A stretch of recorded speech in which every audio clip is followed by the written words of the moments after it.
Let's talk about Bethesda and Xbox as a whole, as obviously we've had tons of news recently about the Xbox event going on and the fact that Starfield is getting its own dedicated showcase. Let's jump into some of the things that we're getting info on, and overall, kind of like my personal opinions on some of it. So if we jump straight into the Xbox showcase, what we end up seeing is that we're going to be hearing from 4 primary games in particular: Elder Scrolls Online, Forza Motorsports, Redfall, and as well as that Minecraft Legends. Now Minecraft Legends is the only game in there that, to be honest, I'm kind of interested to see the future of where Minecraft goes as a whole, because I think Minecraft as an entire franchise could actually become something a lot bigger than what it is currently. I'm kind of surprised at the lack of utility that they've put towards it. They've kind of kept Minecraft as it is, had Minecraft Legends, and obviously you've got Minecraft Dungeons and that sort of thing. But overall, I'd say they could have so much more expansion towards Minecraft. It is absurd that I'm very surprised Microsoft have never decided to fully utilize. But overall though, we've got Elder Scrolls Online. Obviously, I got that game on release, and again, I think everyone knows if you got that game on release how absurd that game was. You paid like £50 for the release of it, and then they were asking you for £5 a month to subscribe to their thing, and it's like, yeah, no, I've just paid all this money for your game, and you're asking me to pay even more money? No. But yeah, overall, the game is actually decent now. I've played it quite a few times in terms of getting into a game for level 30, 40, I think, in the past. Obviously, I haven't got massively into it to the point where it's the game that I play all the time. It's never gotten to a Destiny level for me personally, but we're getting more information about the game itself and DLCs to come for it. And Forza Motorsports will be getting a return to the limelight. I'm kind of interested because the last racing game that ever captivated me was Gran Turismo 5, and the Gran Turismo games have been absolutely awful since, in my opinion anyway.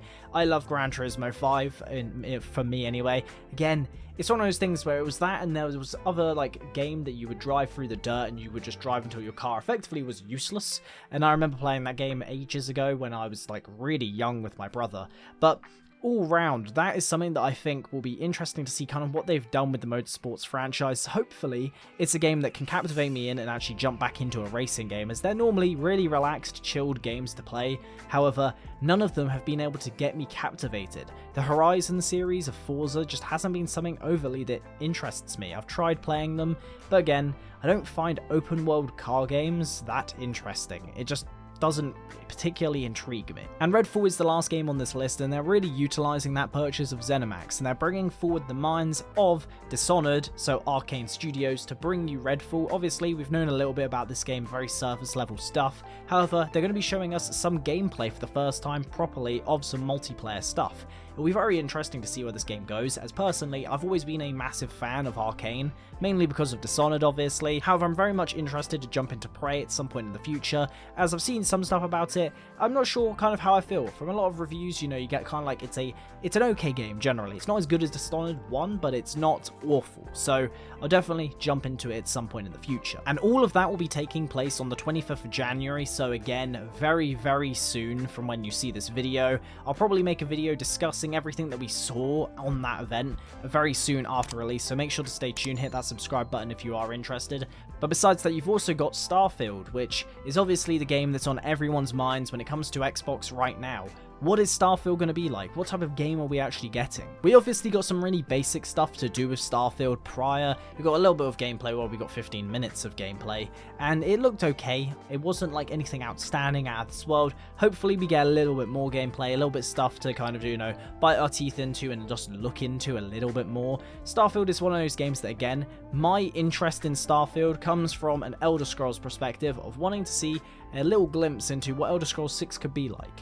This game will give us a little bit of that teaser of, okay, this is the quality of game, so I'm really hoping that this game is actually decent. At least if it's decent, the hopes for Elder Scrolls 6 go up slightly. But if this game is a 76 release level, then honestly, I think we have no hope for Elder Scrolls 6. But I have faith that hopefully this game will be decent. But yeah, we're going to be getting an entirely separate event, because apparently they want to showcase this game in its entirety on its own as its own thing.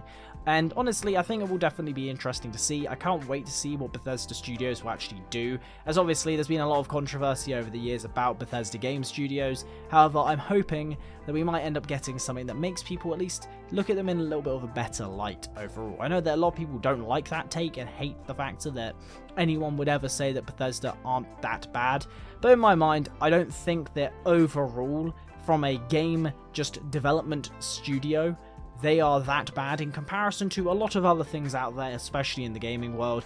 You know, all you have to do is look over on the side of Ubisoft and EA and Blizzard Activision. I would say those are arguably worse than, re-releasing Skyrim when people are buying Skyrim. The customers clearly want to keep buying it and clearly want it more. Obviously, that might be a take that you guys disagree with. However, I'm kind of interested to hear what everyone's thoughts are of this showcase, everything like that.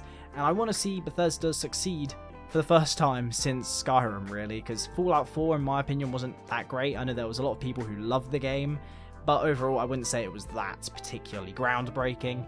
But again, we'll wait to see once Starfield actually launches. And honestly, I wouldn't be surprised if they do something where they basically go, here's our Bethesda showcase of Starfield. And guess what? You can play it in a month's time. I wouldn't be surprised about it, because I believe they did that for Fallout 4, which basically just built up mass amounts of hype. So yeah, if you guys are interested to hear about these events, make sure to subscribe, as I will be talking about them once they go live and discuss and make a video about them. I'll see you guys in the next one. Have a good one.